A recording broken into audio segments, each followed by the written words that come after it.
Hello everyone, आज हम mechanical property of solid के एक्सरसाइज क्वेश्चंस करने वाले हैं.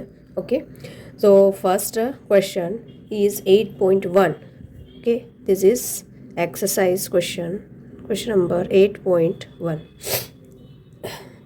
According to this question, a steel wire of length 4.7 meter and cross section area is 3 into 10 power minus 5 meter square stretched by the same amount as a copper wire. Okay, देखिए आपके पास एक steel wire दिया हुआ है, एक steel wire है, ठीक है, जिसका length of steel wire is 4.7 meter and cross sectional area of steel wire is 3.0 into 10 power minus 5 meter square stretched by the same amount of as a copper wire. ठीक है, same amount में copper wire stretch किया हुआ है और copper wire का length given है 3.5 metre and cross sectional area of copper wire is 4 into 10 power minus metre square under a given load. Okay, मतलब यहाँ पर सेम लोड है, लोड का मतलब फोर्स सेम अप्लाई हुआ है. Okay, copper wire and steel wire दोनों के लिए क्या है, सेम लोड अप्लाई हुआ है एंड दोनों में जो वेरिएशन है या जो इलोंगेशन है वो सेम है. ओके, चलिए यंग मॉड्यूलस यहाँ पे हम अप्लाई करेंगे. पहले Young modulus of copper and steel wire के लिए जो यंग मॉड्यूलस की वैल्यू है, ओके, वो हमें फाइंड करना है. ओके, ये what is the ratio of Young's modulus of steel to that of copper means YS upon YC. इन दोनों की वैल्यू फाइंड करके रेशियो आपको फाइंड करना है. ओके, चलिए ये स्टील वायर है आपका और ये है कॉपर वायर, इन दोनों को आपने ऐड किया है. यंग मॉड्यूलस की डेफिनेशन के according Y is equal to F upon A del L upon L. Okay, Young modulus of steel के लिए हम YS, ठीक है, फॉर स्टील के लिए हम क्या ले लेंगे, YS. फोर्स मतलब लोड एंड इलोंगेशन दोनों की वैल्यू सेम है. ओके, तो आप सेम ही रखेंगे. लेंथ एंड एरिया दोनों का डिफरेंट है, सो स्टील वायर के लिए length LS and area is AS. Okay, and for the copper wire के लिए Young modulus YC is equal to force LC हो जाएगा यहाँ पर AC एंड डेल A. दोनों इक्वेशंस को आप क्या करेंगे, डिवाइड करेंगे. ठीक है, divide this two equation. Okay, so YS divide by YC is equal to FLS divide by AS del A and divide by FLC AC del L. Del L से del L cancel, F से F cancel. It means ratio of steel wire to copper wire is equal to LS steel wire का length, okay, divide by area of steel wire. ठीक है, यहाँ पर LC है length of copper wire and इसके upon में divide में तो यहाँ ऊपर चला जाएगा AC area of the copper wire. Clear, values put करेंगे. YS upon YC is equal to length of steel wire का लेंथ है 4.7 into area of steel wire is 3.0 into 10 power minus 5. Sorry, copper wire का area है 4 into 10 power minus 5. Okay, area of steel wire is 3 into 10 power minus 5 and length of copper wire is 3.5. Okay, so YS upon YC is equal to 4.7 into 4 divided by 3 into 3.5. Okay, 10 power minus 5 से 10 power minus 5 cancel. Okay, यहाँ पे 4 4 ज़ा 16 मतलब 17 के around ये value आएगी और यहाँ पर 9 के अराउंड वैल्यू आएगी. तो आप कैलकुलेट करेंगे तो आपके पास जो आंसर होगा वो अराउंड 1.79 होगा. Okay, so the ratio of Young modulus of steel wire to the copper wire is equal to 1.79. I hope it is clear. Now next question, second question. Second question 8.2 simple है. आपको एक graph show किया हुआ है और उस graph में आपको बताना है यंग्स मॉड्यूलस बताना है. एक्चुअली जो यंग्स मॉड्यूलस होता है वो हुक्स लॉ को फॉलो करता है. ठीक है, हुक्स लॉ को फॉलो करता है तो वो वैल्यू हम लेंगे. हुक्स लॉ में जो यंग्स मॉड्यूलस होगा that is stress upon strain होता है. ठीक है, इस ग्राफ में जो वैल्यू इंटरसेक्शन कर रही है स्ट्रेस एंड स्ट्रेन की, ठीक है, कौन सी वैल्यू इंटरसेक्ट कर रही है? 150 इंटू 10 पावर 6. ठीक है, this is the stress, value of stress, and strain की वैल्यू है आपकी उस पॉइंट पे 0.002. ओके, तो इन सभी को आपको कैलकुलेट करके लिखना है. 7.5 into 10 power 10 newton per metre square. मतलब यंग मॉड्यूलस की जो वैल्यू है that is 7.5 into 10 power 10 newton per metre square. सारी वैल्यूज़ को आप पुट करेंगे उसके बाद. And second one B is find the approximate yield strength for this material. Yield strength मतलब मटीरियल की खुद की कितनी क्षमता है, कितनी कैपेसिटी है. तो मैक्सिमम यहाँ पर जो कर्व स्ट्रेट लाइन के जस्ट बाद जब कर्व स्टार्ट होता है तो कर्व स्टार्ट होने के पहले जो वैल्यू होती है, जो वैल्यू स्ट्रेस की होती है that is called yield strength. Strength means stress. Okay, so yield strength जो होगा, yield strength is equal to कितना होगा? 300. मैक्सिमम वैल्यू 300 के बाद में ग्राफ कर्व हो जाएगा. So 300 into 10 power 6 newton per metre square. Okay, और we can say 3 into 10 power 8 newton per metre square. Okay, that is your yield strength. Now next question 8.3 the stress strain graph for material A and B are shown in figure. तो figure आपको show किए हुए हैं. अब दोनों figure में आपको ये बताना है. First we will find which of the material has greater Young modulus. ठीक है, मीन्स यंग मॉड्यूलस ग्रेटर किसका है? वाई ए और वाई बी. ए मटीरियल का या बी मटीरियल का ग्रेटर. ठीक है, तो यंग मॉड्यूलस की जो वैल्यू है वो डिपेंड करती है स्लोप पे. Slope means angle made by the horizontal line.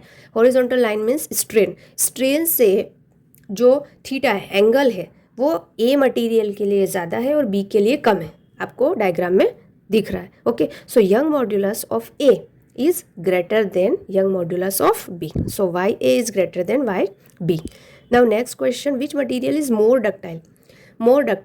कौन सा मटीरियल मोर डक्टाइल होगा और मोर ब्रिटल होगा, ये भी हम बता सकते हैं. सो जो डक्टाइल मटेरियल में मैंने आपको बोला था फ्रैक्चर पॉइंट काफ़ी दूर होता है. Okay, so A is the ductile material.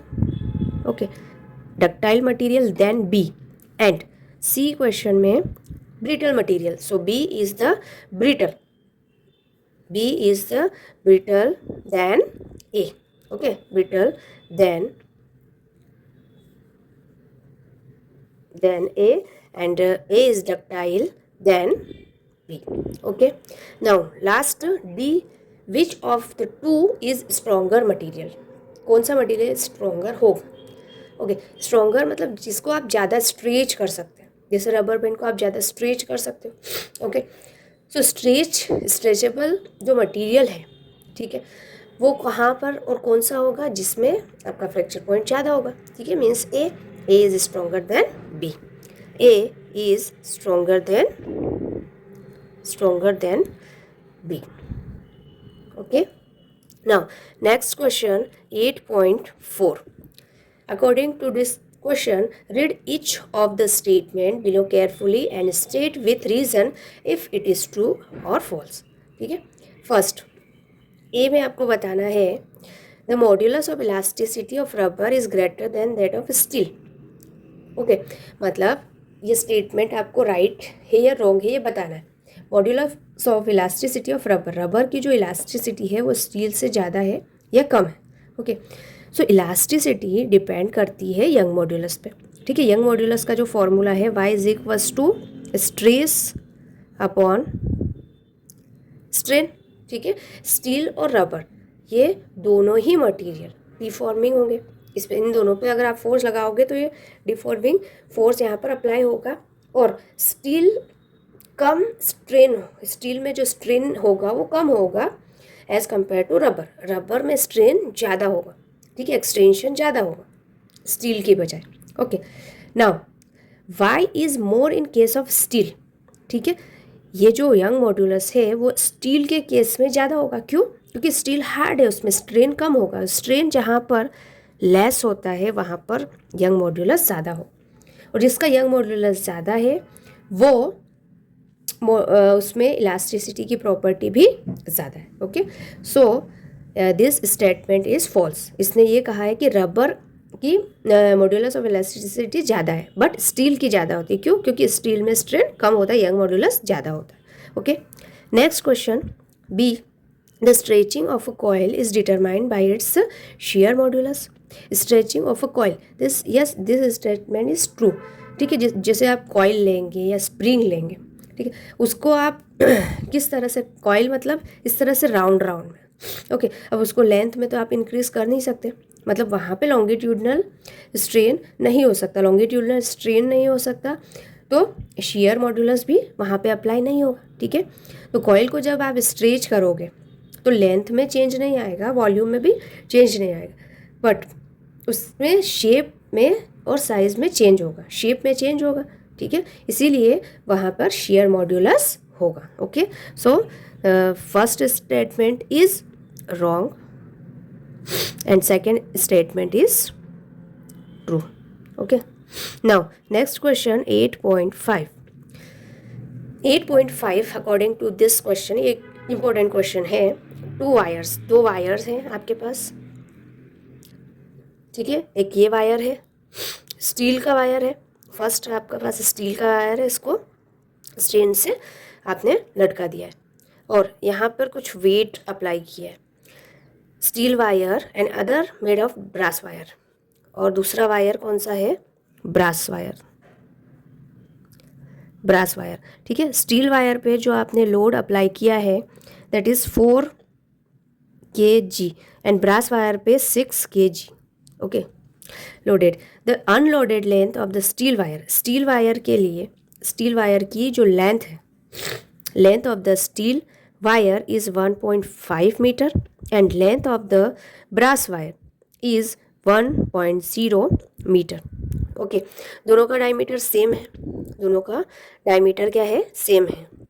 So D S and D B is equal to 0.25 centimetre. तो रेडियस क्या हो जाएगा? रेडियस हो जाएगा 0.125 सेंटीमीटर। ओके, नाउ एरिया क्या हो जाएगा? एरिया भी हाथों हाथ आप निकाल लेते हैं, pi R square. Okay, pi R square ये आपका एरिया हो जाएगा। नाउ पाई की वैल्यू पुट करें 3.14 इंटू आर की वैल्यू 0.125 इंटू 0.125 इंटू 10 पावर, देखिए सेंटीमीटर को मीटर में कन्वर्ट किया तो -2, और इसका 2 टाइम्स क्या हुआ? Multiplication, 2 times multiplication means 10 power -4। Okay, so area A is equal to 3.14, pi R square कर दिया तो ये वैल्यू एरिया के लिए आ गई मीटर स्क्वायर। ओके, चलिए आगे क्वेश्चन में ये दिया हुआ है the unloaded length of the steel wire 1.5, brass wire 1 metre, compute the elongation of steel and brass wire. ठीक है, इस तरह से वायर, एक वायर लगा हुआ है, इस पर मास है, दूसरा वायर है ब्रास, इस पर मास है। ठीक है, तो जब मास अप्लाई करेंगे वायर के ऊपर तो वायर इलोंगेट होंगे, तो वो इलोंगेशन आपको फाइंड करना है स्टील एंड ब्रास दोनों के लिए। ठीक है, अगर हम पहले स्टील के लिए बात करें, अगर मैं स्टील के लिए बात करूं तो स्टील के लिए स्टील वायर पे जो फोर्स लगेगा, स्टील इस वायर को, ब्रास वायर के मास को नेग्लिजिबल करे तो स्टील वायर के ऊपर ये वाला भी लोड होगा और ये वाला भी लोड होगा, तो टोटल जो फोर्स अप्लाई होगा स्टील वायर के लिए वो 6 + 4 मीन्स 10 kg होगा। ठीक है, मतलब total mass apply, total mass apply on steel wire पे जो टोटल मास अप्लाई होगा that is 6 + 4 10 kg। Okay, so steel wire के लिए फोर्स की वैल्यू हो जाएगी mg, मीन्स फोर्स की वैल्यू हो जाएगी 10 × 9.8। ओके, 98 न्यूटन स्टील के लिए, ये फोर्स स्टील के लिए हो जाएगा। ठीक है, इलोंगेशन आपको फाइंड करना है। So Young modulus for steel wire is equal to force of steel wire, length steel wire के लिए, एरिया दोनों में कॉमन है, एंड इलोंगेशन स्टील वायर। तो इलोंगेशन आपको फाइंड करना है। Yes, Young modulus of steel and Young modulus of brass wire, ये आपको क्वेश्चन में गिवन हो। ठीक है, चलिए डेल एल एस ये आपको फाइंड करना है। तो यंग मॉड्यूलस नीचे आ जाएगा मल्टीप्लाई में, क्रॉस मल्टीप्लिकेशन में, L S A into Y S. Okay, चलिए वैल्यूज पुट करेंगे। So del L S is equals to steel wire के लिए Young modulus for steel wire is 2 × 10⁻11 newton per metre square. Okay, and brass wire के लिए Young modulus for brass wire के लिए value होगी 0.911 × 10⁻11 newton per metre square. Okay, चलिए force की value यहाँ पे रखेंगे 98, length of steel wire is 1.5। Okay, then area की वैल्यू 3.14 इंटू 0.125 इंटू 0.125 इंटू 10⁻⁻4। ठीक है, 98 इंटू 1.5। जब इन दोनों को आप मल्टीप्लाई करेंगे तो आपका आंसर होगा 1.5। यस, 1.5। ओके, आपका आंसर होगा 147। ओके, और इन सभी को मल्टीप्लाई करेंगे तो आपका आंसर आएगा 0.049। ओके, 0.049। यस, एक और मिसिंग वैल्यू है, वाई एस की वैल्यू आपको लिखना है 2 × 10⁻11। ठीक है, सो मल्टीप्लाई बाई 2 इंटू 10 की पावर 11 - 4 मीन्स 7। ओके, और 7 वैल्यू ऊपर चली जाएगी। Okay, 3000 divide by 2 × 10⁻7। ओके, ऊपर जाएगा तो 10 की पावर -7 हो जाएगा।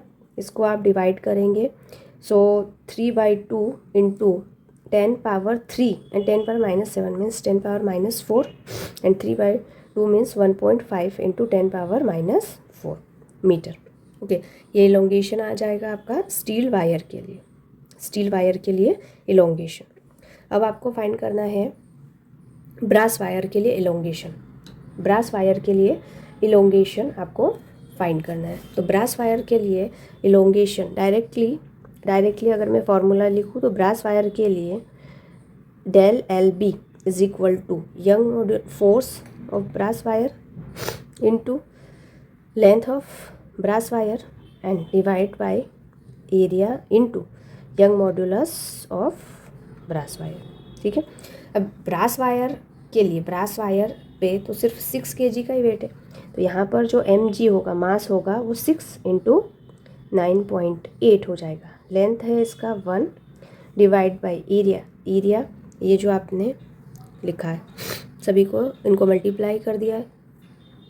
ओके, मल्टीप्लाई किया तो आपका जो आंसर है वो हो जाएगा 3.14 into 0.125 into 10⁻⁻4 into Young modulus की वैल्यू 0.91 इंटू 10⁻11। ठीक है, सभी को कैलकुलेट करेंगे तो आपका आंसर होगा 1.3 इंटू 10⁻⁻4 मीटर। तो ये elongation of brass wire, elongation of brass wire के लिए ये वैल्यू आएगी 1.3 into 10⁻⁻4 and elongation of steel wire के लिए 1.5 इंटू 10⁻⁻4. ओके.